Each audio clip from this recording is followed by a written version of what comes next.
They forced her to marry him. He was cold, mean, rich. She was just a girl her father sold to save himself. But on their wedding night, something changed. When Ethan discovered the truth about Maya, his whole world cracked open. What happened next? Nobody saw it coming. The Hartley mansion was huge. All marble floors and fancy lights. Cold, empty, like nobody really lived there. Ethan Hartley was 32. Handsome, rich, and completely heartless. At least, that's what everyone said. He ran his family's billion-dollar business. Never smiled. Never let anyone get close. His father taught him that feelings made you weak. Marriage is just business, son. Use your brain, not your heart. So when Ethan's father arranged his marriage, he didn't argue.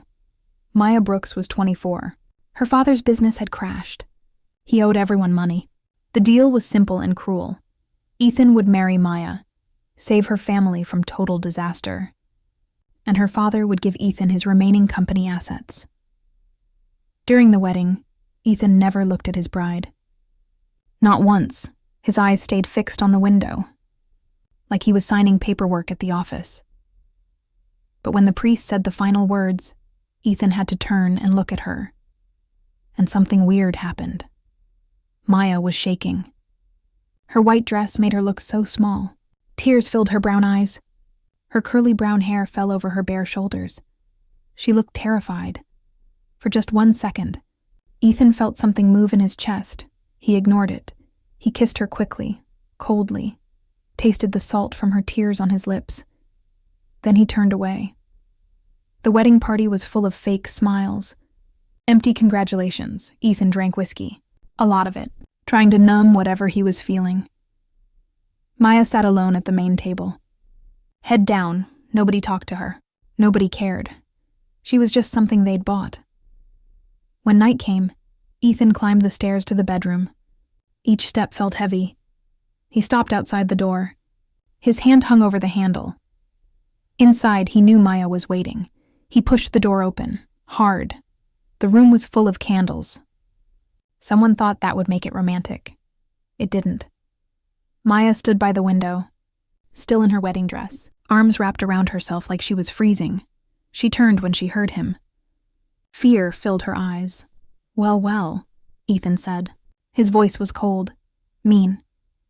The princess finally made it to the castle. He walked toward her slowly. Took off his jacket, threw it on a chair. Ready to do what they bought you for? Maya backed up until she hit the wall. Ethan kept coming. Whiskey and cologne filled the space between them. He stopped right in front of her. So close she could feel his breath. His fingers grabbed her chin, forced her to look up at him. Tell me something, he whispered. His voice was rough, dangerous. How many times did you practice this? The scared virgin act? It's pretty convincing. I'm not acting, Maya tried to say. Her voice barely worked. Ethan laughed. But it wasn't a real laugh. It was bitter, empty. No? He leaned closer. His nose almost touched her face. Then tell me, Maya, what do you feel right now? Fear? Disgust? Or maybe you're just curious?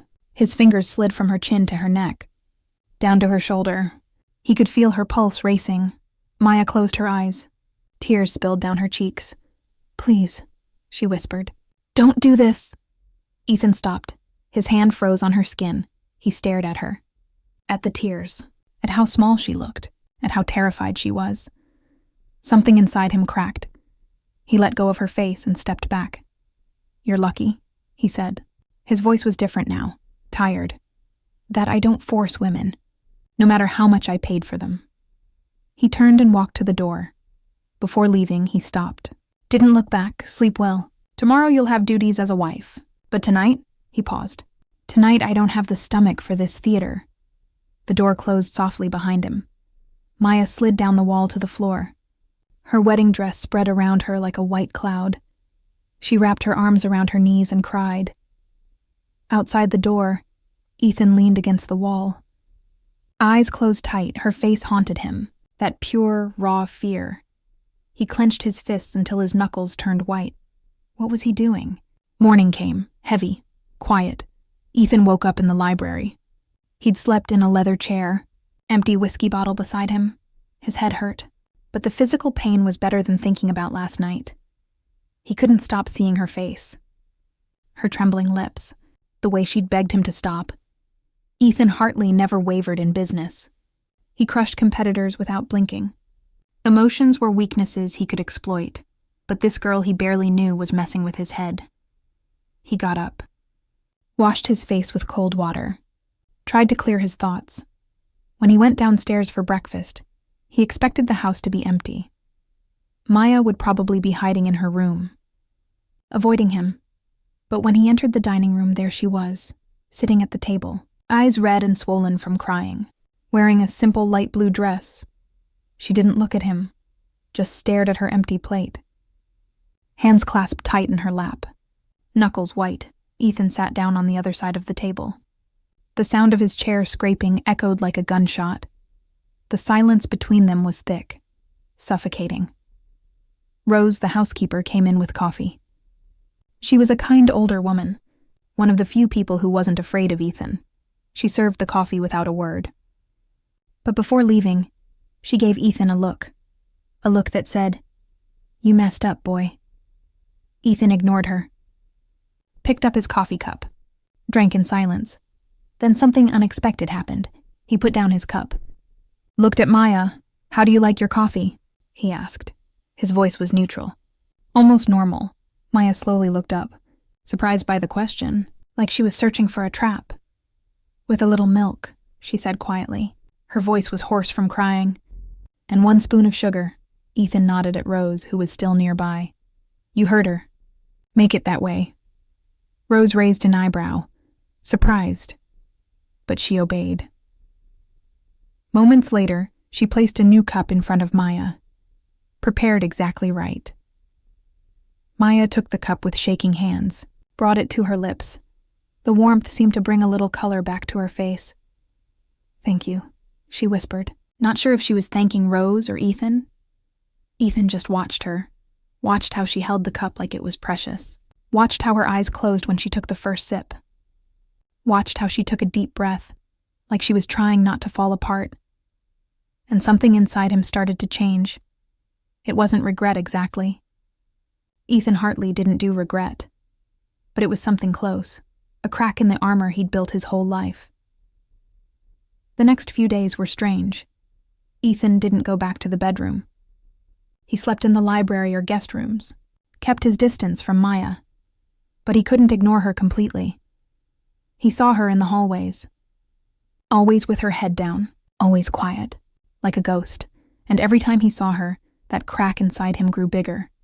It was 5 days after the wedding. A rainy night, Ethan was working late in his office, buried in paperwork and contracts.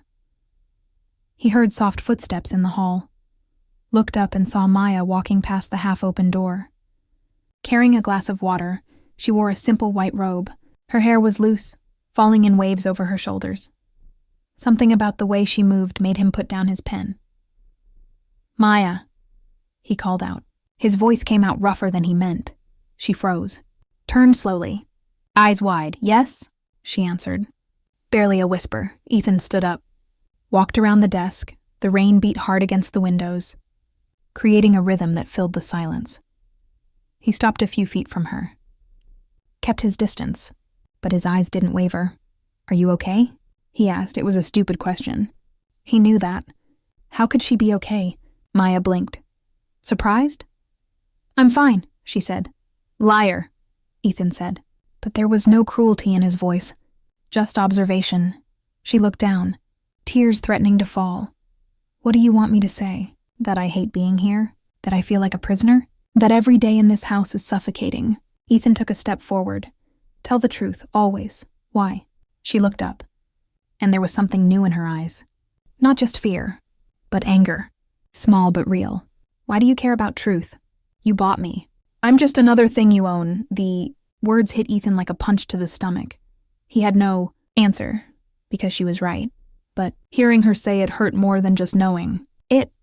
"You think I wanted this?" he asked, his voice low, tense. "You think I wanted to marry a stranger? To be forced into this by my father? By circumstances? By our family's greed? But you accepted," Maya shot back, her voice trembling but firm. You could have refused, but you didn't. And now I'm here, living in a house where nobody wants me, where I'm invisible, where—" She stopped, bit her lip to hold back a sob. Ethan closed his eyes, breathed deeply. When he opened them again, something had shifted in them. Something softer. "You're right," I accepted. "And I was an idiot that night." He hesitated. Admitting weakness wasn't something Ethan Hartley did. But there, in that dark hallway, with only the rain as witness, he continued. "I treated you like you weren't human, and that was unforgivable." Maya stared at him, eyes wide. Those were the last words she expected. She began.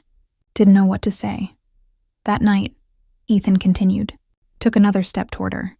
"You said you weren't acting. I didn't believe you. I thought it was just a game. But now I see I was wrong." Maya shook her head, tears finally falling. "You said I was pretending to be innocent, but I wasn't. I've never been with anyone, Ethan. Never. I'm a virgin." The world stopped. Ethan felt like the ground disappeared under his feet. He stared at her, searching for lies, for manipulation, but all he saw was raw, painful truth. "What?" he whispered, voice almost inaudible. "I'm a virgin," she repeated, this time more firmly. "I haven't been touched by anyone, not by choice, not by love. I was saving this for someone who truly wanted me, someone who loved me." Her voice broke on the last word. She covered her face with her hands, shoulders shaking with sobs. Ethan stood frozen. Each word from her was a knife in his chest. He'd assumed the worst. Treated her with contempt, with cruelty, based on assumptions he never bothered to check. And now this woman standing before him had kept something so intimate, so precious, only to see him dismiss it. He took another step. Stopped right in front of her, his hands lifted, hesitated, then landed gently on her shoulders. Maya flinched, but didn't pull away. "Maya," he said, voice thick with emotion. "I'm sorry." She lifted her face, tears staining her cheeks, eyes red and swollen. "You're sorry? Does that change anything?" "No," he admitted, brutally honest. "It doesn't. But I need you to know. I never would have, if I'd known." He couldn't finish. The words died in his throat. Maya stared at him for long seconds, then slowly nodded. "I believe you." Ethan released her shoulders, stepped back, created space between them again. But something had changed. The coldness was gone. "Go to sleep," he said gently. "And Maya, you're not invisible. Not to me. Not anymore." She nodded again, turned and walked back to the bedroom. Ethan stood in the hallway, watching her disappear into the darkness. The rain still beat against the windows, like his heartbeat, erratic, confused, alive. And as he returned to his office, a question echoed in his mind. What did he really feel for this woman? The days after Maya's confession were different. Ethan still didn't go back to the bedroom, still kept his distance, but something had shifted in his behavior. He watched her, not with that cold, calculating look from before, but with curiosity, like he was trying to solve a puzzle. Maya felt the weight of those looks. Every time she entered a room where he was, she could feel his attention turn to her. It was uncomfortable, but also strangely comforting. For the first time since arriving at this house, she didn't feel completely invisible. It was a Thursday morning. Sunlight poured through the dining room windows. Maya was sitting at the table. Flipping through a magazine from the library, Ethan entered. She looked up briefly, expected him to sit in silence like usual, but instead he stopped beside her chair. "Good morning," he said. His voice was different, lighter somehow. "Good morning," she replied. Still hesitant, Ethan pulled out the chair beside her. Not at the other end of the table, like always, right next to her. Maya's heart raced. He was close enough that she could smell his cologne. Cedar and spices, something masculine that made her dizzy. Rose came in with the coffee tray. Before she could ask, Ethan spoke. "Make her coffee with a little milk and 1 spoon of sugar." Maya turned her face toward him. Surprised. He'd remembered. Something so small. But he'd remembered. Their eyes met for a brief moment. She saw something there. Not coldness, but something that looked like... consideration. "Thank you," she whispered. Looking away, feeling her cheeks flush, Ethan picked up his own black coffee. Drank in silence, but his eyes stayed on her. He watched how she held the cup, her delicate hands wrapping around it like seeking warmth. Watched how she gently blew on the hot liquid before drinking, her lips forming a small O that made him quickly look away. Watched how she briefly closed her eyes when the first sip touched her tongue. A tiny sigh escaping. "Do you sleep well?" he suddenly asked. Maya nearly choked on her coffee. She carefully set down the cup, wiped her lips with the napkin. "Sometimes. The house is very quiet at night. It's almost scary." "Scary?" He raised an eyebrow. "It's too big. Too cold. Sometimes I wake up in the middle of the night and forget where I am." Ethan was silent for a moment. Then unexpectedly he said, "I can ask Rose to leave some lights on in the hallways." "If that helps." Maya looked at him, eyes wide. "You would do that?" "Already done," he replied simply. Got up and left the room, leaving Maya alone with her racing heart and a strange feeling in her chest. Something between confusion and hope. 2 days later, the moment happened that would change everything between them. Maya had discovered the library on the second floor. A sanctuary filled with books, old and new, the smell of paper and leather. It was the only place in the mansion where she could breathe without feeling crushed by loneliness. She was sitting in a leather chair near the window. Reading a book, she heard the door open. Didn't look up. Thought it was Rose bringing tea. But then she felt a presence approaching. Silent, deliberate, intense. Ethan stopped beside the chair. So close she could feel heat radiating from his body. She froze. Eyes fixed on the page, but unable to read a single word. Her heart raced so hard she was sure he could hear it. "What are you reading?" he asked, his voice low. Almost a whisper. Maya startled. Let the book fall into her lap. She turned abruptly. Found Ethan leaning over the back of the chair, his face so close to hers she could see the small golden flecks in his eyes, count every dark lash, feel his warm breath on her cheek. I... She couldn't form words. Ethan smiled. Not that sarcastic, cruel smile from before, but something different, something genuine, almost playful. He picked up the book from her lap. His fingers lightly brushed her thighs over the fabric, a touch so brief it could have been accidental, but it sent electricity through Maya's entire body. Wuthering Heights, he read the title, raised an eyebrow. Story of obsessive destructive love. Interesting choice. Have you read it? Maya asked, finding her voice again. Though still trembling, "I have. When I was 17, he replied, gave the book back to her, but didn't move away. Instead, he walked around the chair and sat on its arm. So close their bodies almost touched. I thought Heathcliff was an idiot. He let pride and anger destroy the only thing that really mattered." Maya stared at him, surprised by the analysis. "And Catherine?" "A coward," he said without hesitation. "She had the chance to choose love, but chose security instead, and paid the price for it." There was something in the way he spoke, an intensity, a passion hidden beneath the cold surface. "Do you think love is worth risking everything for?" she asked softly. Ethan was silent for a long moment, his eyes fixed on hers. Then he reached out, took a strand of brown hair that had fallen over her face. His fingers slid along the strand slowly, testing its texture before tucking it behind her ear. The intimacy of the gesture made Maya's skin tingle. "I used to think it wasn't," he finally said, voice thick, "but lately I'm not so sure." His fingers stayed on her ear longer than necessary, tracing the line of her jaw before pulling away. Maya could barely breathe. Every nerve ending was on fire. She could feel the warmth of his fingers even after he pulled them away, like they'd left an invisible mark. "Why are you being kind to me?" she whispered, vulnerability raw in her voice. Ethan stared at her for long seconds. Then, surprisingly, he laughed. A low, genuine sound. "I don't know," he admitted. Brutal honesty in those words. "Maybe because you made me question everything I thought I knew.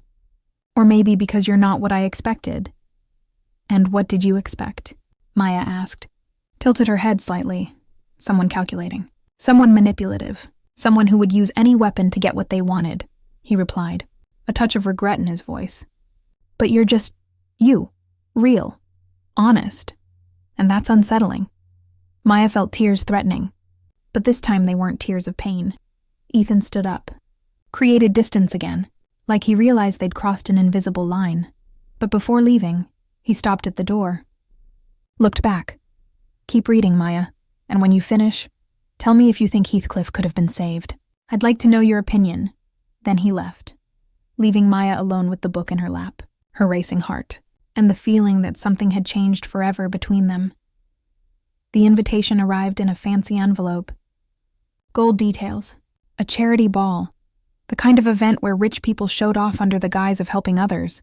Ethan normally hated these things. Fake smiles, empty conversations, people measuring each other by wallet size. But this time, something inside him wanted to go. And not just go. But take Maya. He didn't analyze why too deeply. He told himself it was just protocol. She was his wife after all. Appearances needed to be maintained.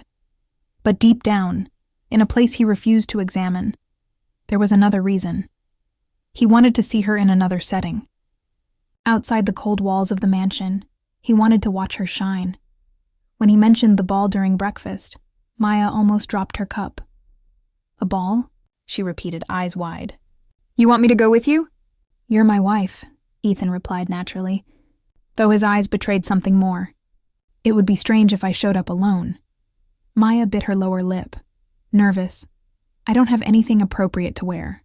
Nothing suitable for that kind of event. Ethan had anticipated this. Rose has contacts at some shops. She'll arrange something. Choose whatever you want. Before Maya could protest or thank him, he got up and left, leaving her alone with her racing heart and nerves mixed with something that felt like anticipation. On the night of the event, the mansion was buzzing. Rose had helped Maya get ready. Styled her brown hair in soft waves. Applied discreet makeup that enhanced her natural beauty. The chosen dress was deep navy blue, simple in its cut.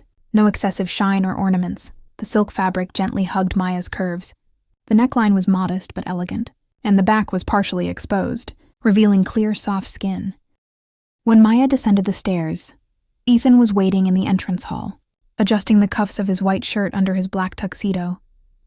He looked up at the sound of her footsteps. And for the first time since they'd met, he became completely still. She was beautiful, not in the obvious, calculated way of women he usually encountered at these events. All surgery and expensive jewelry, but in a genuine way, almost ethereal. The blue dress contrasted perfectly with her pale skin. The way she moved, hesitant, almost shy, only increased the charm. Am I presentable? Maya asked, stopping on the last step, hands clasped nervously. Ethan took longer than he should have to respond. His eyes traveled over every inch of her. When he finally spoke, his voice came out rougher than intended. You're perfect, Maya blushed. Looked away, Ethan approached. Extended his arm, shall we? She hesitated only for a second before linking her arm through his. The touch sent electricity through both of them. A physical reminder of the growing closeness between them in recent weeks. The hotel. Ballroom was transformed into a fairy tale. Setting, crystal chandeliers hung from the high ceiling, casting golden light over the elegantly dressed guests. Tables decorated with elaborate flowers surrounded the polished marble dance floor. A live orchestra played classic melodies. As soon as Ethan and Maya entered, eyes turned toward them. It was no secret that Ethan Hartley had gotten married. The elite social circles fed on gossip. And an arranged marriage between families was perfect fuel. Maya felt the weight of those stares, like invisible arrows piercing her skin. She instinctively tightened her grip on Ethan's arm. Seeking some kind of anchor, Ethan felt her tension. He lowered his head slightly, mouth close to her ear. Ignore them. You owe nothing to any of these people. His warm breath on her ear made Maya shiver. She nodded, trying to appear more confident than she felt. They circulated through the ballroom. Ethan greeting acquaintances with polite coldness. Maya remained by his side, silent most of the time, smiling politely when introduced, but feeling like an intruder in a world that would never truly be hers. Then the situation changed dramatically. A woman approached, tall, slender, dressed in a blood-red dress that left little to the imagination. Platinum blonde hair fell in perfect waves. Red-painted lips curved into a smile that didn't reach her cold eyes. "Ethan," she purred, voice loaded with intimacy. "What a surprise to see you here. And with company." Ethan stiffened beside Maya. Jaw clenched. She could feel tension radiating from him in waves. "Natalie," he said, voice neutral, but there was coldness there Maya had never heard before. Natalie. The name echoed in Maya's mind. She didn't need to ask to know who this woman was. It was written in every provocative look, in every calculated movement. This was one of the women from Ethan's past, and from the way she looked at him, a woman who still considered herself relevant. "So it's true," Natalie said, eyes running over Maya from head to toe with poorly disguised disdain. "You really got married. And to her." The way she said her, loaded with contempt, made something inside Maya shrink. She felt her cheeks flush with humiliation. "Yes, I got married," Ethan replied, voice still controlled, but there was a sharp edge to it. "To Maya, my wife," Natalie laughed. A shrill, artificial sound. "Oh, darling, you don't need to pretend with me. Everyone knows it was a business deal." "The poor thing must have thought she'd won the lottery, right?" She turned to Maya, eyes gleaming with malice. "Tell me, dear, did you use your innocence as a bargaining chip? Is that what secured you the marriage contract? Because in a world where we all know the game, using purity as a strategy is, well, it's almost genius, don't you think?" Maya's blood froze. How did she know? How could this woman know about something so intimate? She felt her legs weaken, the room beginning to spin. Tears threatened to fall, humiliation burning her throat. But before she could completely fall apart, Ethan moved. He released Maya's arm only to wrap it around her waist, pulled her firmly against his body.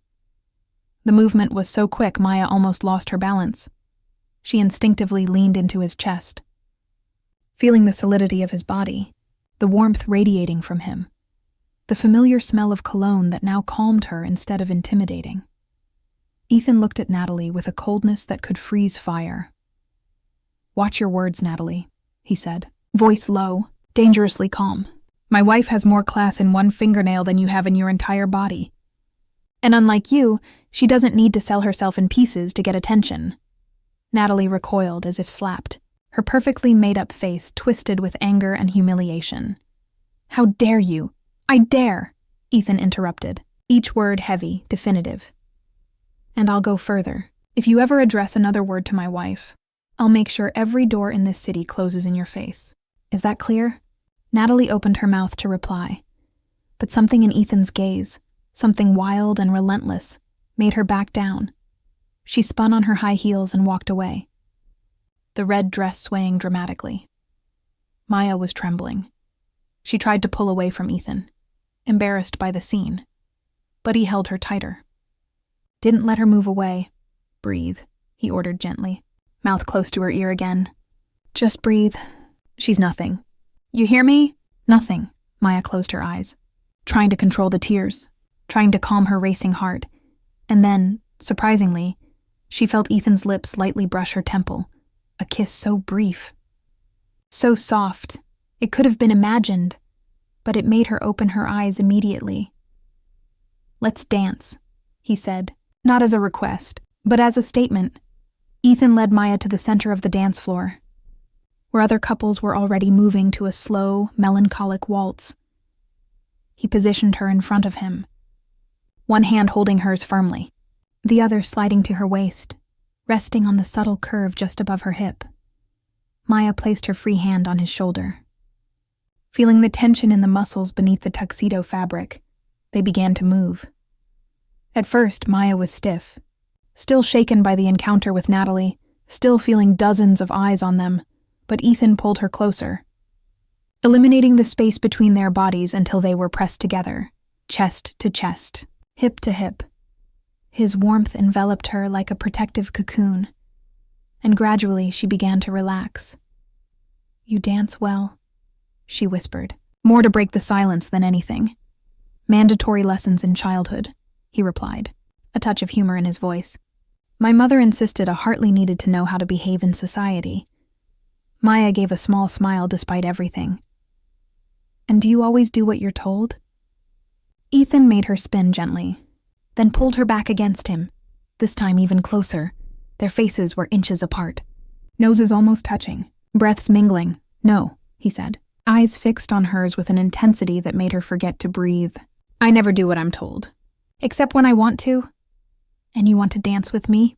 She asked, voice coming out lower than intended. More than I should, he admitted. There was brutal honesty in those words that made Maya's heart leap. His hand on her waist began to move slowly, almost imperceptibly, sliding along the bare back of the dress. His fingers traced the line of her spine. Feeling the soft, warm skin beneath his fingertips, Maya shivered completely, an involuntary sigh escaping from her parted lips. Ethan felt it, felt the shiver that ran through her body, felt the way she leaned even more into him, as if her legs could no longer support her alone, felt her breathing accelerate, her chest moving against his with each breath. And he felt something inside himself shatter, the last barrier of restraint he'd maintained. He wanted her, not as a prize or an asset, but as a man wants a woman, with raw, urgent, consuming desire, and more than that, he wanted to protect her. He wanted no one to ever make her feel small or insignificant again. He wanted to be the reason for her smile. Not her tears, Ethan, Maya whispered, eyes fixed on his. There was a silent question there, a hesitant surrender. He leaned in, nose brushing her cheek, mouth close to her ear. You have no idea what you're doing to me, do you? I'm not doing anything, she replied, voice trembling. Exactly, he murmured, lips lightly brushing the line of her jaw. You're not doing anything, and that's the problem. You just exist. And I can't stop. He didn't finish the sentence. Didn't need to. Because in that moment, as they danced in the middle of hundreds of people, they were completely alone, lost in each other, in the undeniable tension that grew with each second, each touch, each shared breath. When the music ended, Ethan didn't release her immediately. He kept her there against him for a few more precious seconds, memorizing the feeling of her body against his, the scent of her soft perfume, the sound of her accelerated breathing. And when he finally released her and they returned to the table, something fundamental had changed between them. It was no longer just physical attraction. It was no longer just curiosity or consideration. It was the beginning of something much more dangerous, something neither of them was prepared to face.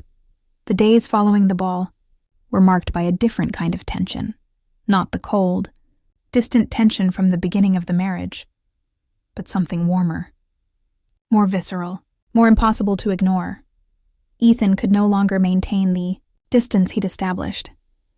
It was as if something had broken that night on the dance floor, as if the mask of indifference he'd worn for so long had finally cracked beyond repair, found himself looking for her, not deliberately, or at least that's what he told himself, but in ways that seemed casual, coincidences that repeated with frequency. If she was in the garden in the morning, walking among the rose bushes, he suddenly needed to check something in the gazebo. If she was in the library in the afternoon, lost in a book, he remembered he needed to consult something on the shelf next to her chair. Maya had noticed, too. It would be impossible not to notice. Every time she entered a room and found him there, their eyes met, a moment suspended in time, a moment where neither looked away, where the air seemed to become denser, more charged with something unspoken but deeply felt. It was on a Tuesday afternoon, autumn sun painting the sky orange and gold. Ethan found her in the garden again. Maya was kneeling on the grass, hands dirty with soil, planting purple tulips near the stone wall. She wore a simple white cotton dress with small printed flowers. Her hair was tied in a loose bun, some rebellious strands falling over her face. There was something so natural, so genuine about that scene. Ethan stopped on the stone path just to watch her. The sun illuminated her profile, highlighting the soft curve of her cheek, the delicate line of her neck. She was humming softly, a melody he didn't recognize, soft and melancholic, like a forgotten lullaby. And there was a small smile on her lips as she worked in the soil, as if that simple act brought a joy she rarely allowed to show. "Do you like gardening?" Ethan asked, voice cutting through the silence. Maya, startled, turned her head quickly, eyes wide. Yes, I always have. When I was a child, I helped my grandmother in her garden. It was the most beautiful place in the world." Ethan approached, hands in his pockets, observing the seedlings already planted. Purple tulips. "Any special meaning?" Maya blushed slightly, returned her attention to the soil. "They represent royalty, but also new beginnings. I thought it was appropriate." "New beginnings," Ethan repeated, voice lower. He crouched down beside her, not caring that his expensive pants touched the damp grass.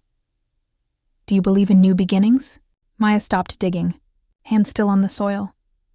She glanced at him sideways. There was something vulnerable in her expression. "I have to believe. Otherwise, what else is there?" Ethan was silent for a moment, processing her words. Then, to Maya's complete surprise, he extended his hand. "Teach me?" "Teach you what?" she asked, confused, to plant. "I've never done this before." Maya blinked, incredulous. Ethan Hartley, the man who commanded a financial empire, who had the power to make or destroy companies with a single decision, was asking to learn how to plant flowers. There was something so incongruous, so unexpectedly human about it. She couldn't contain a genuine smile, the first true smile he'd seen on her face. "Okay," she said softly. "Take a seedling." Ethan took one of the small plants, holding it with excessive care, as if it was extremely fragile. Maya laughed softly. The sound of that laughter, light, genuine, free, made something in Ethan's chest tighten. "It's not made of glass," she teased. "You can hold it firmly." She took his hands. The large, strong hands marked by small calluses from someone who practiced boxing regularly and guided them, showing how to make the hole in the soil, how to position the root, how to cover it carefully. Her small hands dirty with soil, on his. The touch was simple, functional, but there was an intimacy in it that transcended any logical explanation. Ethan was mesmerized, not by the task, but by the proximity, by the smell of fresh soil mixed with her soft perfume, something floral and discreet, by the way she bit her lower lip while concentrating, by the way she unconsciously leaned closer to him until their shoulders touched. When the seedling was finally planted, Maya pulled back slightly, admiring the work. "Done. Your first tulip." Ethan looked at the small plant, but his eyes quickly returned to Maya. "Thank you." "You're welcome," she replied. Still smiling, they stayed there, kneeling on the grass, looking at each other as the sun continued its descent on the horizon, painting everything golden, and in that moment, something passed between them. A silent understanding, a mutual recognition that the barriers were falling, that the distance they'd so carefully maintained was dissolving like mist in the sun. That night, Maya made a decision. She was in her room getting ready for bed when she looked at the door she religiously locked every night, the door that separated her from Ethan, from the rest of the house, from the world. For weeks, that door had been her protection, her refuge, the only thing over which she had control. But something had changed. She had changed. With her heart racing, she walked to the door and turned the key, unlocking it. Then hesitantly, she opened it just a few inches, enough so it was no longer completely closed, but not so much that it seemed like an obvious invitation. It was a small gesture, insignificant to anyone else, but for Maya, it was monumental. It was saying without words that she was no longer so afraid, that she was, for the first time, allowing the possibility that he could enter, not just the room, but her life, her heart. She lay down on the bed, heart still racing, wondering if he would notice, if he would come, if she was being foolish, hoping for something that might never happen. Ethan noticed. Of course he noticed. He passed through the hallway around midnight. After hours working in the office, trying to distract himself with spreadsheets and contracts, but failing miserably. His mind was full of Maya, the way she'd laughed that afternoon, the way she'd touched his hands, the way she'd looked at him, as if he were more than just the cold, calculating man everyone believed him to be. When he passed by her bedroom door, he stopped. The door was ajar. His heart raced. He knew what that meant. He knew Maya always locked the door. Always. And now it was open. A gap. A silent permission. He stood there for long minutes, hand hovering over the handle, fighting with himself. The rational part of his mind screamed for him to keep walking, not to cross that line, not to complicate things further. But there was another part. A deeper, wilder, truer part that wanted to enter, that needed to be close to her. In the end, he didn't go in, but he also didn't walk away. He stood there outside the half-open door, just listening to her soft breathing, knowing she was on the other side, knowing she was waiting, and in that moment of shared vulnerability, of desire unconsummated but deeply felt, both knew there was no turning back. In the days that followed, the closeness between them intensified in subtle but undeniable ways. They began having breakfast together, not in uncomfortable silence as before, but talking about small things at first. The weather, the books they were reading, news Ethan read in the paper. But gradually, the conversations deepened.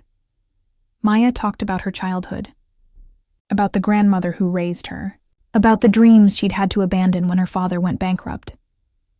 Ethan talked about the pressure of carrying the Hartley name, about impossible expectations, about the loneliness of always being at the top but never truly connected with anyone. They exchanged looks, long, intense, loaded, with meanings neither dared verbalize. When they passed each other in the hallway, their shoulders brushed, and neither pulled away. When she read in the library, he sat in the chair beside her, pretending to work on his laptop, but actually just watching her, memorizing every expression that crossed her face as she dove into stories. One night during dinner, Maya made a joke about something they'd talked about that morning. Ethan laughed. A genuine, deep laugh that resonated through the dining room. Rose, who was serving food, stopped and looked surprised. Maya was surprised too, but then she also laughed. And for a few precious moments, the mansion no longer seemed cold and empty, but warm and alive. When the laughter died, their eyes met across the table, and in that look, there was promise. There was desire. There was fear. There was hope. Ethan slowly stood up. Walking around the table, Maya froze, heart beating so hard she was sure he could hear it. He stopped beside her chair, looking down, amber eyes burning with intensity that left her breathless. "Maya," he began, voice thick with emotion, "I need you to know I'm not good at this, at feeling, at connecting. But with you, I can't help it." Maya stood up, facing him, so close their bodies almost touched. "I don't know what I'm doing either," she admitted, voice trembling but honest. "But I know that when you're around, I don't feel so alone anymore." Ethan raised his hand, fingers brushing her cheek with delicacy that contrasted with the strength she knew he possessed. "You're not alone. Not anymore." And then he leaned in slowly, giving her time to pull back if she wanted. But she didn't pull back. Instead, she closed her eyes. Lips parted in anticipation, but the kiss didn't come. Not yet. Ethan stopped millimeters away, nose brushing hers, warm breath mixing with his. "When I kiss you," he whispered, each word a promise and a warning. "It won't be just a kiss. It will be everything. You understand?" Maya opened her eyes, meeting his, and in that moment she understood. He was offering more than just physical contact. He was offering himself, all of him, broken, complicated, too intense, and she was ready to accept. "I understand," she whispered back. Ethan smiled, a small, vulnerable smile she'd never seen before. Then he kissed her forehead, gently, lingeringly, before pulling away. "Good night, Maya. Good night, Ethan." And as he left the dining room, Maya remained there, fingers touching her forehead where his lips had been, knowing that something irreversible had just happened between them. her bedroom door would remain ajar that night. And every night after, waiting, inviting, promising, the tension in the following days was almost unbearable, like electricity in the air before a storm. Ethan and Maya circled around each other, drawn by a force neither could control, but still maintaining that minimum distance, that last remnant of restraint that threatened to break at any moment. Maya felt like she was walking a tightrope. Every look Ethan cast in her direction was loaded with unfulfilled promises. Every time he passed near her, and his fingers accidentally brushed hers, it was as if an electric current ran through her entire body.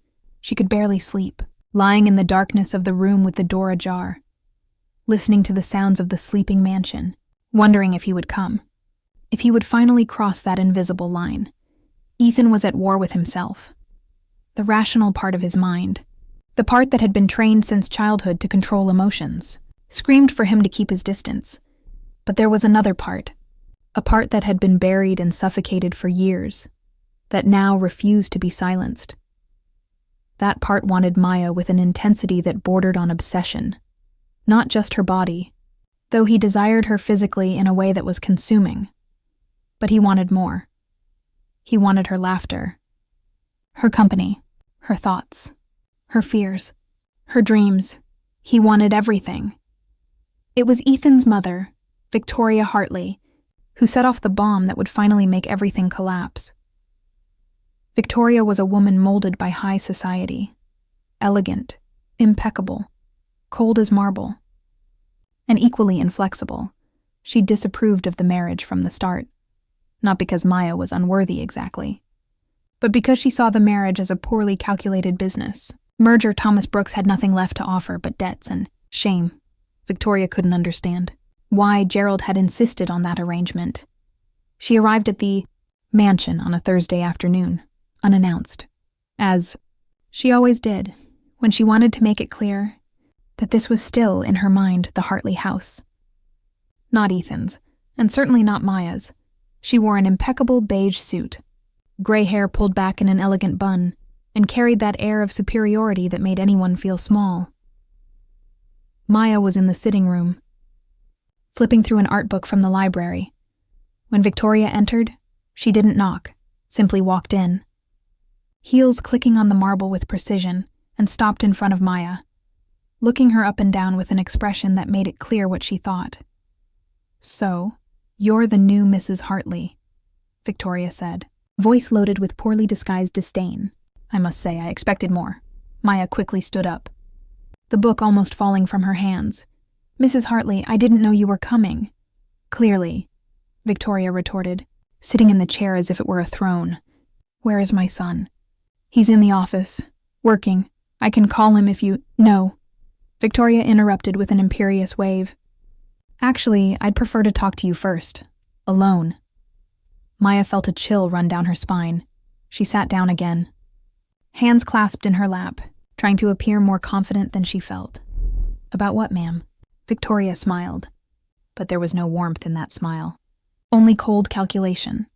"About your role in this family, or rather about your lack of one." "I don't understand." "Of course you don't understand." Victoria sighed as if dealing with a particularly slow child. "Let me be clear.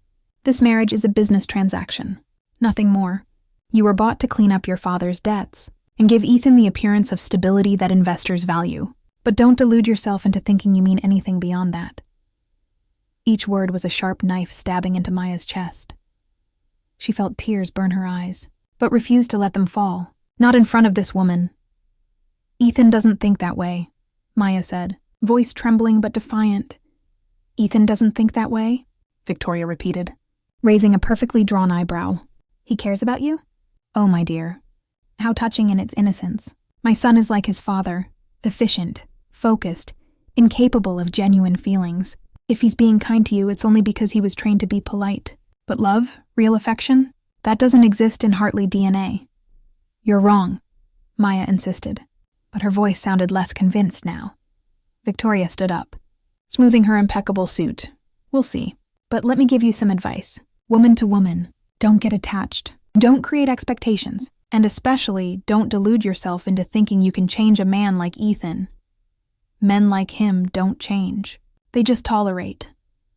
And with that, Victoria left the room, leaving Maya alone with the poisonous words echoing in her mind like a curse.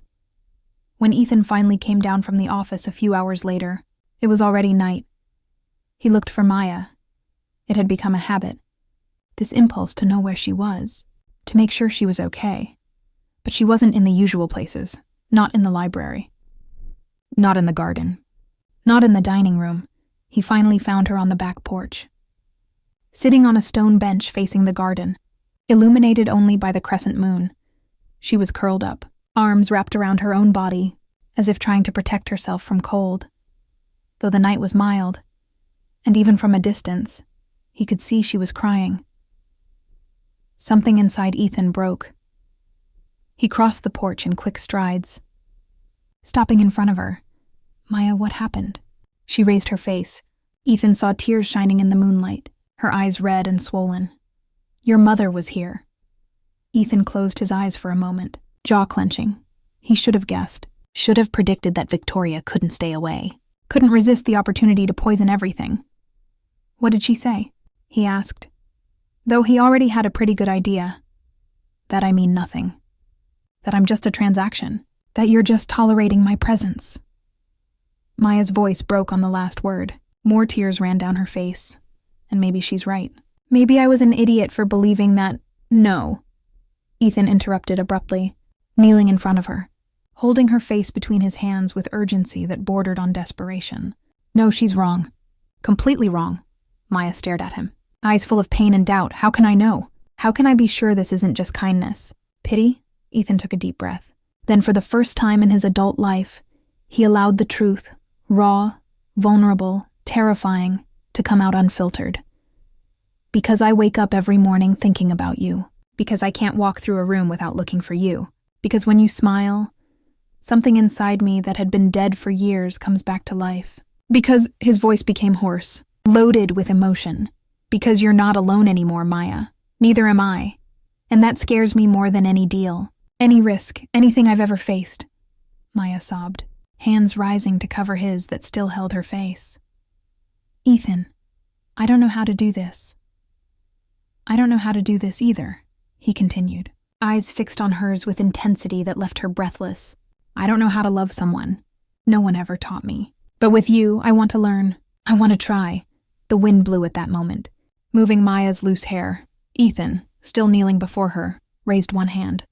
With delicacy that contrasted with the urgency of his words, tucked the strand behind her ear.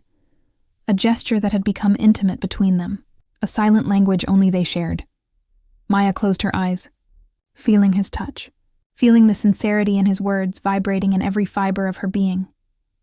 When she opened her eyes again, she whispered, "You're not alone anymore, Ethan.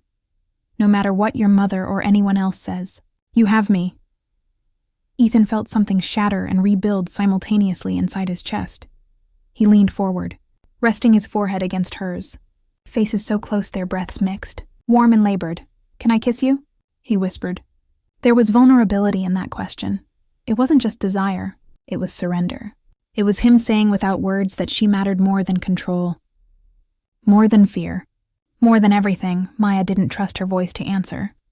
So she just nodded, a small movement, almost imperceptible, but enough. Ethan closed the distance between them. The kiss began gently, his lips touching hers with reverent delicacy, as if she were something precious and fragile. He savored the moment, memorizing the texture of her lips, the slightly salty taste of tears still wetting her face. Maya sighed against his mouth, and that sound, so small, so involuntary, broke Ethan's last thread of restraint. The kiss deepened. His hands slid from her face to her hair, fingers intertwining in the soft strands as he pulled her closer. Maya's mouth opened under his, and his tongue found hers in a dance that was both new and strangely familiar, as if their bodies knew something their minds were still trying to process. Maya brought her hands to his chest, feeling his heart beating irregularly under her palm. She grabbed his shirt, pulling him closer, desire growing inside her like a flame. Ethan groaned against her mouth. A low, hoarse sound loaded with desire contained for too long. They kissed as if the world were ending, as if that were the only moment that mattered. As if they could heal all wounds, fill all voids, fix all broken parts through that simple yet infinitely complex contact. When they finally separated, both were breathless, lips swollen, eyes shining with a mix of desire, surprise, and something deeper. Ethan rested his forehead against hers again. Eyes closed, trying to regain control over his breathing and the desire that threatened to consume him completely. "Maya," he whispered, voice thick with promise. "If I don't stop now—" "Don't stop," she interrupted, words coming out before she could think twice. "Please don't stop." Ethan opened his eyes, staring at her with intensity that made her tremble. "Are you sure?" "I've never been more sure of anything in my life." And in that moment, under the crescent, moon and stars that witnessed silently, Ethan took Maya by the hand and guided her back inside the mansion, climbing the stairs toward the room she'd kept ajar all those nights, waiting, inviting, promising. The door would finally be completely opened, and what would happen on the other side would change everything between them forever. Ethan closed the bedroom door behind them with a soft click that echoed in the silence. The room was bathed in soft moonlight streaming through the windows, creating dancing shadows on the walls. Maya stood in the center of the room, trembling. Not from cold, but from a mixture of anticipation, nervousness, and desire pulsing through every nerve. Ethan remained still for a moment, just watching her, the way the moonlight illuminated her profile, the delicate curve of her neck, the soft line of her shoulders, the way she breathed, quick, labored, as if she were about to dive into unknown waters. He could feel the weight of the moment, the enormity of what was about to happen. She had kept this, her innocence, her intimacy, her body, her entire life. And now she was choosing to give it to him of all people. A man who had started out despising her, a man who had treated her with cruelty, a man who didn't deserve the gift she was offering. But he wanted her, and more than that, he wanted to do this right. He wanted her first time to be everything she deserved: tenderness, reverence, passion mixed with gentleness. He approached slowly, each step deliberate, giving her time to change her mind if she wanted. But Maya didn't back away. Instead, she raised her chin, eyes meeting his with determination that was both brave and vulnerable. "You're trembling," he said softly, stopping in front of her, so close he could feel the heat radiating from her body. "I know," she whispered. "I'm nervous." "You don't need to be." Ethan raised his hands, placing them gently on her shoulders, thumbs tracing small, comforting circles. "I'm going to take care of you. I promise." Maya nodded, eyes shining with contained emotion. "I trust you." Those 4 words hit Ethan like lightning. She trusted him, after everything. The cruelty of the wedding night, the harsh words, the coldness. She still chose to trust. He didn't deserve that, but he would do everything in his power to become worthy. He leaned in, capturing her lips in a soft, almost chaste kiss. Unlike the devouring kiss on the porch, this was a silent promise. "I'll go slow. I'll respect you. You're safe with me." His hand slid from her shoulders to her back, tracing the line of her spine over the fabric of the dress. Maya sighed against his mouth, her body gradually relaxing under the gentle touch. Ethan deepened the kiss slowly, tongue brushing her lower lip, asking permission. She granted it, and their tongues met in a slow, sensual dance. His hands found the zipper at the back of the dress. He paused, separating their lips just enough to whisper against her mouth. "May I?" Yes, she breathed. And there was surrender in that word, a yielding that went beyond the physical. Ethan pulled the zipper down slowly, the sound filling the room's silence. His hands followed the zipper's path, fingers brushing the exposed skin, leaving a trail of heat where they touched. Maya shivered completely, a sigh escaping from her parted lips. When the dress finally slid off her shoulders and fell to the floor, in a whisper of fabric, Ethan stepped back just to look at her. She stood there, wearing only simple white underwear, nothing provocative or elaborate, just pure and honest, like everything about her. And to Ethan, she was the most beautiful thing he'd ever seen. "You're perfect," he said, voice hoarse with barely contained desire. "Absolutely perfect." Maya blushed, the flush spreading from her face to her neck and chest. She instinctively crossed her arms, trying to cover herself. But Ethan gently took her hands, moving them away. "No," he murmured. "Don't hide from me." "Never."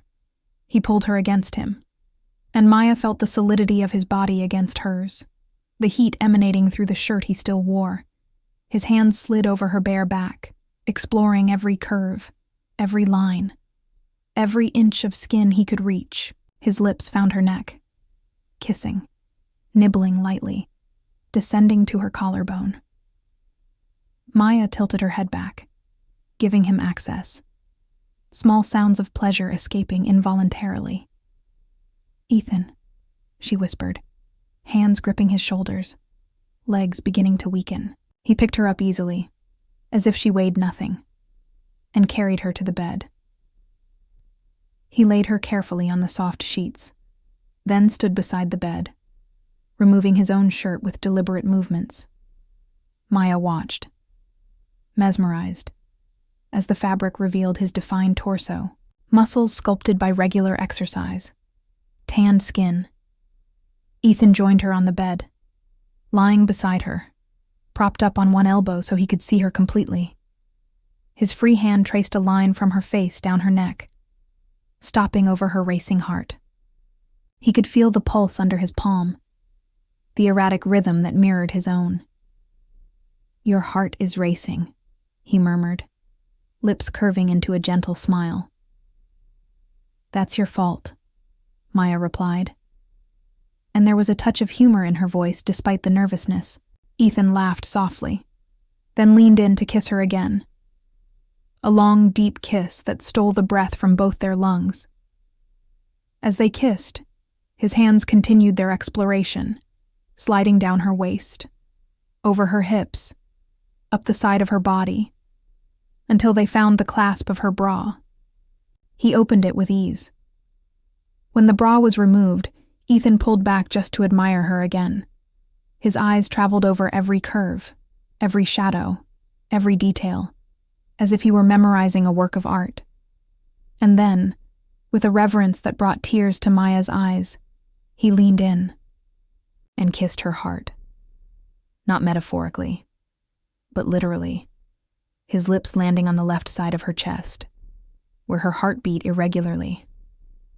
"You're beautiful, Maya," he whispered against her skin. "All your beauty, your strength, your purity. It's my honor to touch you, my honor to be here with you." Maya couldn't hold back the tears, not from sadness, but from an emotion so intense, so overwhelming. It couldn't be contained. Ethan saw the tears, immediately returned to her face, kissing them, each one of them, while murmuring words of comfort and adoration. "Don't cry, love. Please don't cry." "It's not sadness," she managed to say, voice choked. "It's just, no one has ever made me feel like this, like I'm special." "You are special," Ethan affirmed with absolute conviction. "You're the most special woman I've ever met." And then he continued his exploration, his lips descending down her neck, over her shoulders, stopping at her chest. He touched them with reverence, hands gentle but firm, mouth following the path of his hands. Maya arched her back, a moan escaping her lips, completely new sensations coursing through her body like waves of heat. Ethan devoted time to every part of her. There was no rush, no desperate urgency, just pure and simple adoration. His hands and mouth mapped every inch of skin, discovering what made her sigh, what made her moan, what made her writhe beneath him when his hands finally slid down her belly, stopping at the elastic of the last piece of clothing still covering her. He paused again. "Do you still want this?" he asked, eyes searching hers, looking for any sign of hesitation or doubt. "Yes," Maya answered without hesitation. "I want you, Ethan, completely." He removed the last barrier between them, and then just watched her for a moment, completely naked, completely vulnerable, completely his. "Perfect," he whispered again, like a prayer. Ethan removed the rest of his own clothes, then returned to the bed, positioning himself over her, supporting his weight on his forearms so as not to crush her. Their bodies finally met, skin against skin, heat against heat, and both sighed simultaneously, the contact sending flames through every nerve. "It might hurt at first," he warned gently, eyes fixed on hers. "If it hurts, tell me. I'll go slow. Everything at your pace," Maya nodded, hands sliding over his back, feeling the tense muscles under his skin. "I trust you." Ethan kissed her, a deep and tender kiss, as his hands gently prepared her, making sure she was ready. And then, with infinite care, he began to join with her. Maya felt the pressure, the strangeness, and then a sharp discomfort that made her contract involuntarily. Ethan stopped immediately. "Breathe," he whispered, kissing her face, her neck, trying to distract her from the pain. "Just breathe, love. I'm here. You're safe." Maya took a deep breath, forcing her body to relax, and gradually, the pain began to diminish, replaced by a sensation of fullness, of connection that went beyond the physical. "Continue," she whispered. "Please," Ethan obeyed, moving with excruciating slowness, giving her body time to adjust, to accept, and when they were finally completely united, he stopped again, resting his forehead against hers, eyes on eyes, accelerated breaths mixing. "Are you okay?" he asked, voice thick with restraint. "I am," Maya replied, and there was wonder in her voice. "I'm more than okay." And then they began to move together, slowly at first, finding a rhythm that was theirs alone, a dance their bodies performed instinctively. Maya's hands gripped Ethan's back, nails leaving small marks as the sensations intensified. His lips never stopped touching her, kissing, nibbling, whispering words of adoration and desire. "You have no idea," Ethan whispered against her lips, the rhythm gradually increasing. "How much I needed you, how much you complete me." "Ethan," Maya moaned, feeling something growing inside her, something that threatened to explode and consume her completely. "I'm here," he promised, one hand sliding between their bodies to touch where they were joined, increasing her pleasure. "Let go, love. I've got you." And Maya did. She let all inhibitions, all fears, all doubts dissolve, as pleasure swept over her like a relentless wave. She cried out his name, body arching, tightening around him in a way that brought Ethan to his own edge.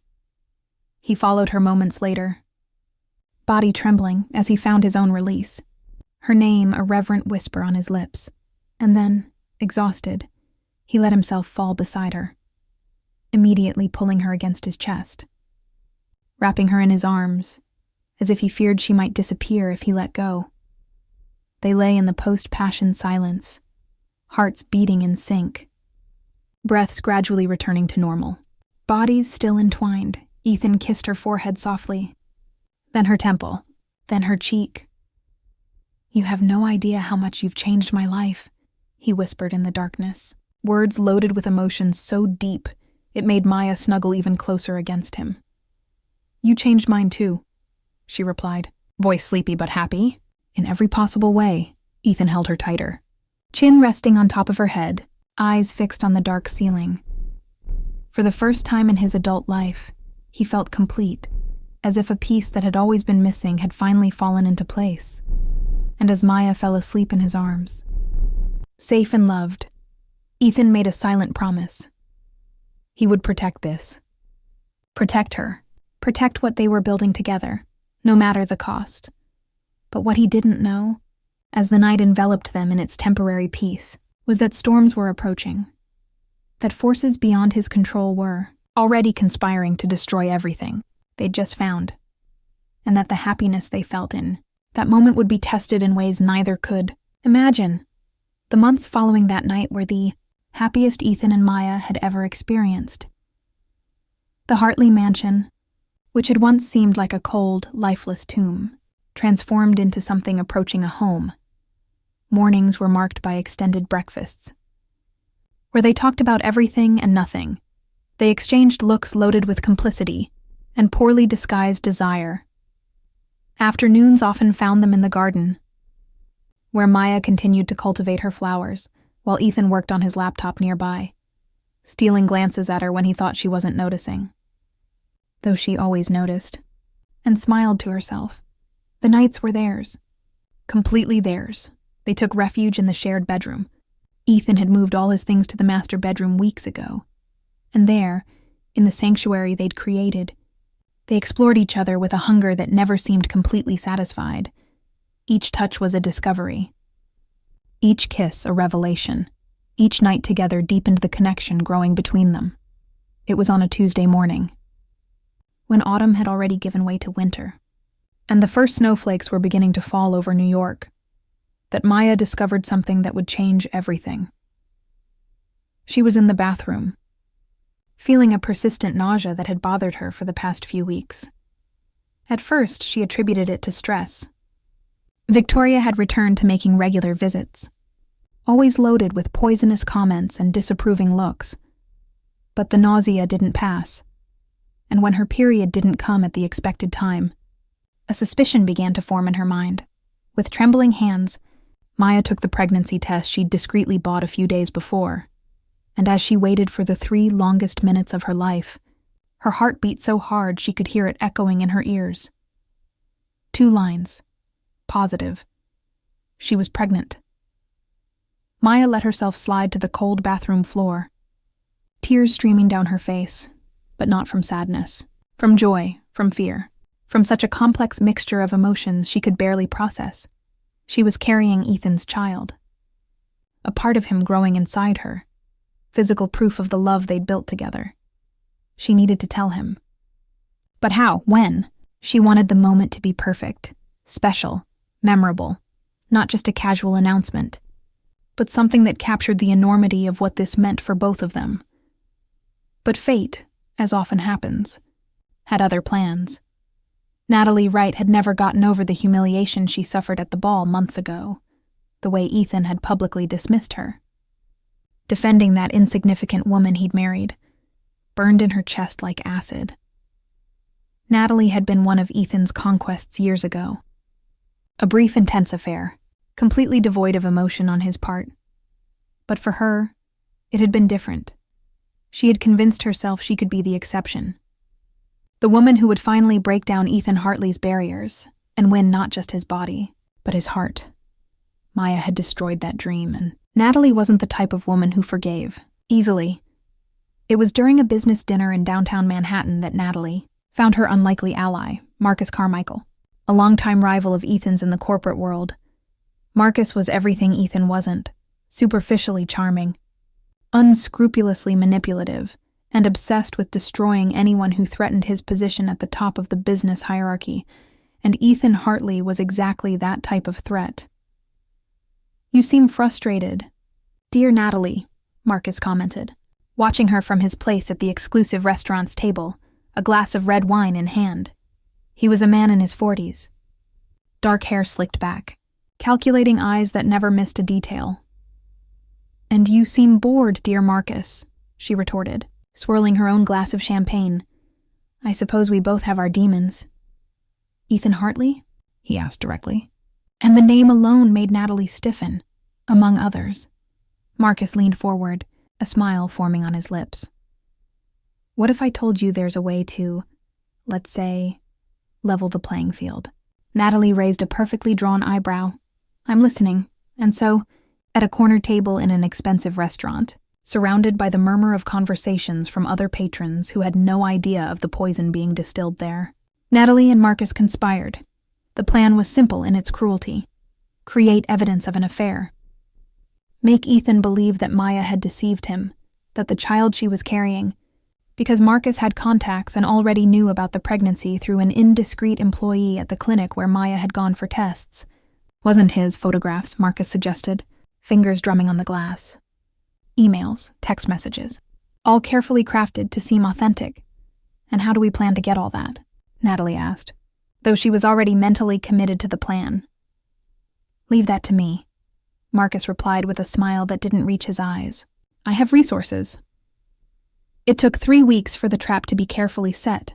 Photographs were digitally manipulated, showing Maya in supposedly intimate meetings with a man, actually an actor hired by Marcus, who had never been within 100 feet of Maya. Emails were created in fake accounts, with conversations that seemed intimate, suggesting a secret relationship that had begun even before the marriage to Ethan. Marcus was meticulous. Every detail was checked and rechecked. The dates made sense. The locations were plausible. Everything was designed to seem real enough to plant the seed of doubt. And once planted, Marcus knew that Ethan's own insecurity would do the rest of the work. The package was sent to Ethan's office on a Thursday afternoon. A large manila envelope. No return address, discreetly left with the receptionist, who placed it in the pile of daily mail without a second thought. When Ethan opened the envelope alone in his office, after all the employees had already left, he initially thought it was some kind of tasteless joke. The photographs spread across his mahogany desk seemed absurd. Maya. His Maya. On dates with another man. Impossible. But then he saw the emails. Read the messages, and something cold and poisonous began to coil around his heart. I can't keep hiding what I feel. When can I see you again? Ethan never needs to know. This is just ours, the baby. What if it's yours? Ethan felt as if he'd been punched in the stomach. The baby. Maya had told him about the pregnancy just 2 days before, and he'd reacted with a joy he didn't even know he was capable of feeling. He'd held her face in his hands, kissed every inch of her face, made promises about the future they would build together, and now this. His rational mind screamed that something was wrong, that Maya wasn't capable of this type of betrayal. That she loved him. He could see it in her eyes, feel it in her touch, hear it in her words, but the part of him that had been hurt before, the part that had learned since childhood to never trust completely, to always expect the worst from people, that part began to whisper poison. Did you really think someone like her could love you? You who treated her like merchandise. You who bought her like an object. Of course she would look for affection elsewhere. Ethan picked up the phone with trembling hands. He called Dylan, his best friend and lawyer, the only man he trusted completely. I need you to investigate something, he said, when Dylan answered, voice coming out strangely controlled despite the storm raging inside him. And I need the truth. I don't care how painful it is. While Ethan dove into his spiral of doubt and rage, Maya was at home, completely unaware of the bomb that was about to explode. She was in the kitchen with Rose, learning to make Ethan's favorite dish. A traditional stew Rose had perfected over the years. Maya laughed at the stories Rose told about Ethan as a child, imagining the serious, controlled man she knew as a mischievous, curious boy. He used to steal cookies before dinner, Rose recounted, eyes shining with affection. He thought no one noticed, but he always left crumbs along the way. Hard to imagine Ethan being careless with anything, Maya commented, stirring the stew in the pot, the rich smell filling the kitchen. He was different as a child, lighter, more happy. Rose paused, looking at Maya with tenderness. And he's becoming that boy again because of you. Maya blushed, one hand instinctively going to her still flat belly.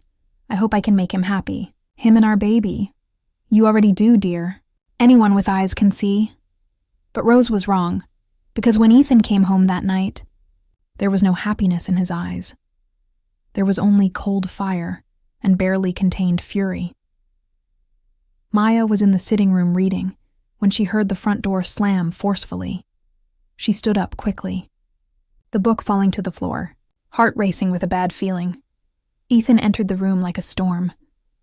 Face a mask of anger, amber eyes burning with intensity that made her instinctively back away. Ethan, what happened? He threw the envelope on the coffee table between them. Photographs and emails spreading out like condemning evidence. Explain this, he said, voice low but loaded with fury so intense it made Maya tremble. She looked at the photographs, confusion giving way to horror as she processed what she was seeing. I don't understand. What is this? You don't understand? Ethan laughed, but the sound was bitter and broken. These are photographs of you with another man, emails suggesting an affair, a relationship that predates our marriage. That's not true, Maya screamed, tears already beginning to fall. Ethan, I would never betray you. I love you, love. He spat the word as if it were poison. You really expect me to believe that after all this? Please, Maya approached, extending her hands, but Ethan backed away, as if her touch burned. Please look at me. You know me. You know I would never do this. I thought I knew, he said, and there was such deep pain in his voice it almost broke Maya completely. But maybe I never did. Maybe everything was a lie from the beginning. What about the baby?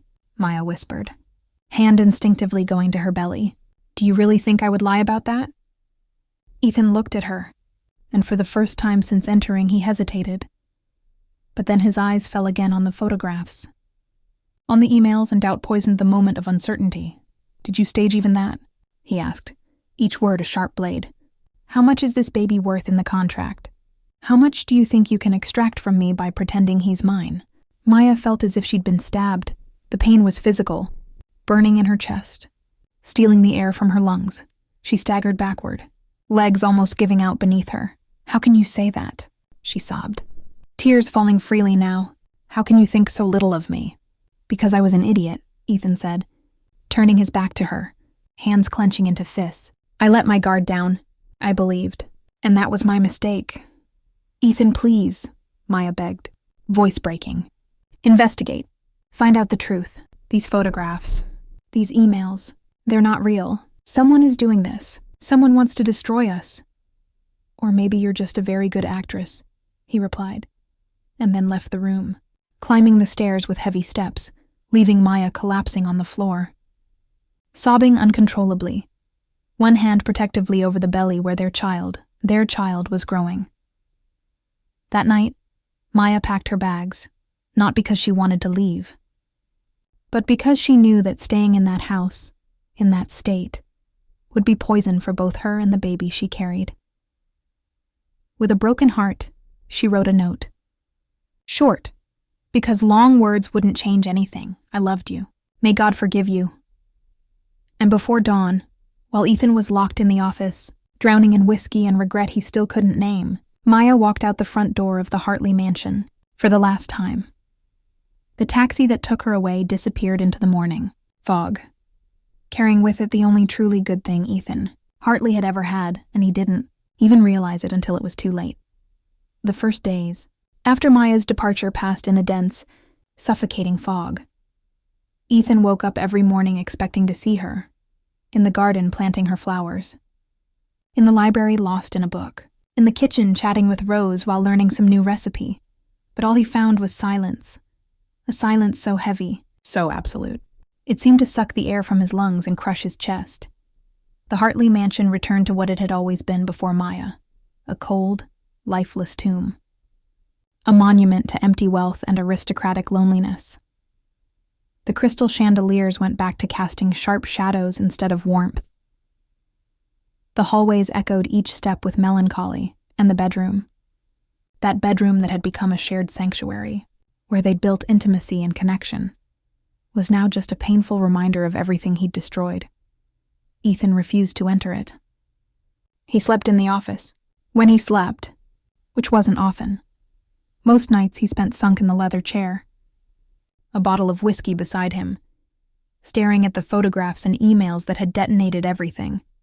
And the more he looked, the more something inside him screamed that there was something wrong. The photographs seemed artificial. The angles were too perfect, too professional, and the emails. Maya would never write that way. She was direct, honest, incapable of subterfuge, but pride.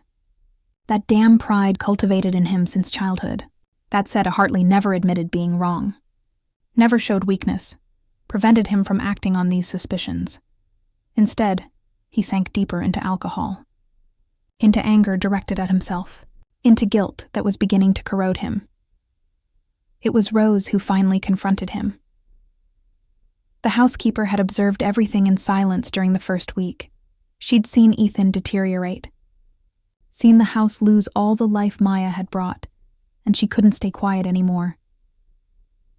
She entered the office on a Tuesday afternoon without knocking, something she would normally never do. But desperate circumstances required desperate measures. Ethan was sitting behind the desk, eyes red and swollen, an unkempt beard growing on the face that was always impeccable before. "You need to eat something," Rose said, placing a tray of food on the desk. "I'm not hungry," Ethan murmured, not even looking at her. "I didn't ask if you were hungry. I said you need to eat." Ethan raised his eyes, irritation flaring briefly. "Rose, I don't have the patience for—" "She didn't do it," Rose interrupted him. Voice firm and loaded with absolute conviction, Ethan froze. "What?" "Maya, she didn't betray you. She wouldn't lie about the baby. And you know it. Deep in your stupid, proud heart. You know it. You saw the evidence," he said. But his voice came out weak. "Without conviction, evidence can be fabricated," Rose retorted, crossing her arms over her chest. "But a person's character? That can't be. I saw that girl every day. Saw the way she looked at you, how she talked about you, how her eyes lit up every time you entered a room. That can't be faked, Ethan. You don't understand," he began. But Rose cut him off again. "No. You're the one who doesn't understand." She advanced, slamming her hands on the desk hard enough to make Ethan startle. "You didn't break a con artist's heart, boy. You destroyed the only woman who truly loved you. The only person on this cold, miserable earth who looked at you and saw more than a last name, more than a bank account. She saw you. And you threw that away based on what? Photographs, emails? Paper can lie." Her heart never lied. The words hit Ethan like bullets, each one piercing the armor he tried to maintain. He closed his eyes, hands clenching into fists on the desk. "If I'm wrong," he whispered, voice breaking. "If I'm wrong, Rose, I destroyed everything. I destroyed the only good thing I ever had. Then find out the truth," Rose said, softer now, but no less firm. "Stop drowning in self-pity and fight for what you lost. If you truly loved her, if you truly love this child she's carrying, then you'll find her. And you'll beg on your knees for forgiveness." It was Dylan who brought the answers Ethan needed but feared to find. Dylan had been investigating discreetly since Ethan asked him to. But unlike Ethan, he hadn't let himself be blinded by emotion. He'd followed every lead with the meticulousness of an experienced lawyer, verifying authenticity, tracing origins, interrogating sources, and what he discovered made his blood boil. He arrived at the mansion on a rainy night. 3 weeks after Maya's departure, Ethan was in the office. As always, when Dylan entered without ceremony, throwing a folder on the desk. "Read this," he said, voice tense with barely contained anger. Ethan opened the folder with trembling hands. Inside, there were reports from digital photography experts, showing extensive manipulation of the images. There were banking transaction records, linking Marcus Carmichael to a talent agency, including the man in the photographs with Maya. There were recordings of phone conversations between Natalie and Marcus, discussing the details of the setup. Everything was fake. Every photograph, every email, every fragment of evidence that had destroyed his marriage.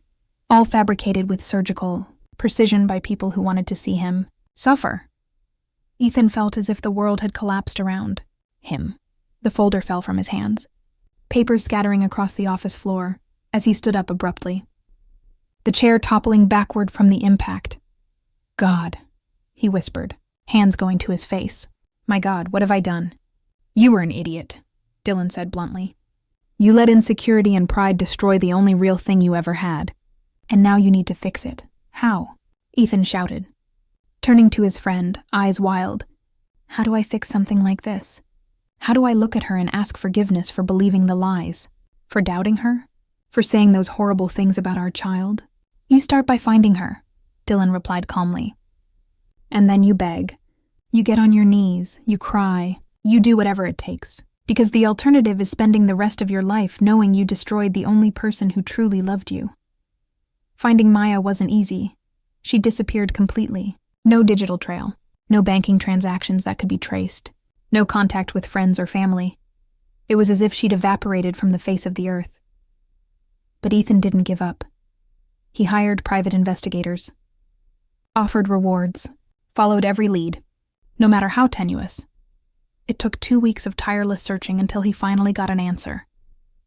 Maya had been seen in Willowbrook, a small village in the countryside, about 3 hours north of New York.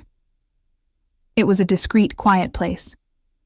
Exactly the type of refuge someone would choose to hide and heal deep wounds. Ethan didn't wait. He got in the car and drove through the night. Rain beating on the windshield, heart racing, hands sweating on the steering wheel. He rehearsed 1,000 speeches in his head. Apologies, explanations, promises, but all the words seemed insufficient before the enormity of what he'd done. When he arrived in Willowbrook, the sun was already rising, painting the sky with shades of pink and gold. It was a picturesque town, wooden houses, cobblestone streets, and an air of tranquility that contrasted violently with the storm raging inside Ethan. He found Maya sitting on a wooden bench in the main square, facing a small lake where ducks swam peacefully. She wore a thick wool coat that couldn't completely hide the belly that had grown. She was visibly pregnant now, the baby developing inside her despite all the pain and trauma she'd suffered. Ethan's heart almost stopped seeing her. She was thinner. Eyes had dark circles underneath, and there was a sadness in her that wasn't there before. A sadness he had put there. But even so, she was still the most beautiful woman he'd ever seen. And the love he felt for her. That love he tried to deny, that he tried to suffocate with anger and pride, exploded in his chest with a force that left him breathless. He approached slowly, each step heavy with fear and regret. Maya looked up at the sound of footsteps, and when she saw who it was, her face paled. She stood up quickly, instinctively taking a step back. "No," she said, voice trembling. "No, Ethan, please go away. Maya, please." Ethan extended his hands in a gesture of supplication. "Please, just listen to me. There's nothing you can say." Tears were already beginning to fall down her face. "You made it very clear what you think of me. Of our baby, I was wrong," Ethan said, voice breaking. "I was completely terribly wrong. The photographs, the emails, everything was fake. Everything was set up by people who wanted to destroy us. And I was stupid enough to believe it." Maya shook her head, more tears falling.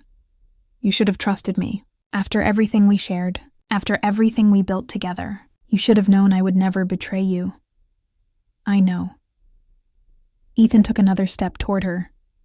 And when Maya didn't back away, he continued until he was right in front of her. Then, to her complete shock, he knelt on the damp grass, hands reaching out to hold hers. "I know, and it kills me. Because you're right. I should have trusted you. I should have fought for us instead of letting doubt destroy me." Maya looked at him, the proud, powerful man she'd learned to love, now kneeling in front of her, tears streaming down his face, completely stripped of any pretense or pride. "Forgive me," he begged, voice thick with emotion. "Please, Maya, forgive me. I love you. I love you more than anything in this world. I love our child, and I'll spend the rest of my life proving it to you if you give me a chance." "Ethan," she whispered, her own tears falling freely now. "I know I don't deserve your forgiveness," he continued, hands squeezing hers as if she were the only thing keeping him anchored. "I know I hurt you in ways that words can't fix. But I'm begging. Let me come back to you. Let me be here for you. For our baby. Let me be the man you deserve. Maya closed her eyes. Pain battling against the love she still felt for him. A love that had never really disappeared, just hidden under layers of wounds and disappointment. When she opened her eyes again, she looked at Ethan. Really looked, seeing not just the pain he'd caused, but also the pain he was feeling, the genuine regret, the raw vulnerability he rarely showed anyone. "I don't know if I can," she began, voice breaking. "Then don't decide now," Ethan said quickly. "Just let me stay. Let me be near you. I won't pressure you. I won't demand anything. Just please don't push me away completely." And in that moment, looking at the man who had broken her heart, but who had also been the first person to truly see her, Maya made a decision that would change the course of both their lives. "You can stay," she whispered, "but you're going to have to earn my trust back. You're going to have to prove you've really changed." "I will," Ethan promised, kissing her hands repeatedly. "I swear on everything sacred. I will." And as the sun continued to rise over Willowbrook, casting golden light on two broken hearts trying to find their way back to each, a new journey began. A journey of forgiveness, redemption, and the possibility of a love that this time would be strong enough to survive any storm.